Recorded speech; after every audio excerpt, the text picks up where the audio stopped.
caristas que servem. Eles assumiram o mandato de ministro extraordinário da Sagrada Comunhão Eucarística para distribuir aos nossos irmãos e irmãs a Palavra de Deus e a Eucaristia, com o intuito de servir e edificar a Santa Igreja Católica.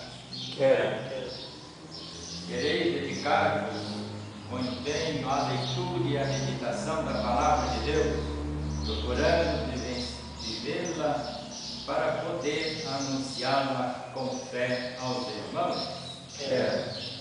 Quereis empenhar-vos com o máximo cuidado e reverência na conservação e distribuição da Sagrada Comunhão Eucarística, administrando-a com zelo e conformando vossas vidas ao sacrifício de Cristo.